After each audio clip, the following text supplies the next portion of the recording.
राजकीय वर्तुळातून एक महत्त्वाची बातमी।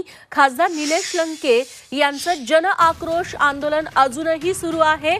नगरमध्ये कांदा दुधाच्या हमीभावासाठी लंके आक्रमक झालेत। कांदा दुधाला योग्य भाव देण्याची मागणी लंकेंकडून करण्यात आली आहे। लंकेंसह त्यांचे कार्यकर्ते सध्या जिल्हाधिकारी कार्यालयाच्या दारात उभे आहेत। जिल्हाधिकारी आंदोलनस्थळी येत नाहीत तोपर्यंत आंदोलन थांबवणार नाही अशी भूमिका खासदार निलेश लंके यांनी घेतली आहे।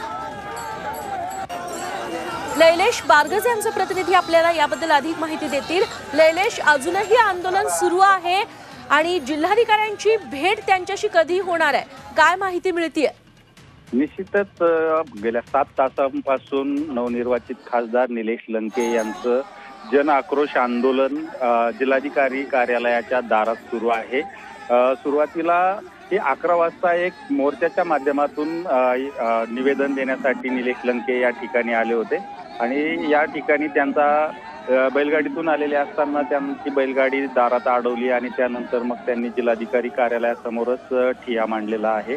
आणि महाविकास आघाडीचे सर्व मित्रपक्ष आहेत त्या सर्व मित्रपक्षांचे कार्यकर्ते आणि निलेश लंके यांचे समर्थक, राष्ट्रवादी शरदचंद्र पवार गटाचे कार्यकर्ते असे मोठ्या संख्येने जिल्हाधिकारी कार्यालयासमोर गेल्या 7 तासापासून ठिय्या मांडून बसलेले आहेत।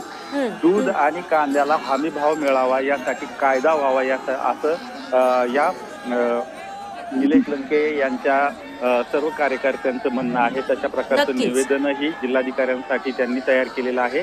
मात्र जिल्हाधिकाऱ्यांनी स्वतः ठिय्या असलेल्या ठिकाणी येऊन आपलं म्हणणं ऐकावं आणि ठोस असा निर्णय सांगावा असा जिल्हाधिकारी नेमकी काय भूमिका घेतात लैलेश हे बघावं लागेल।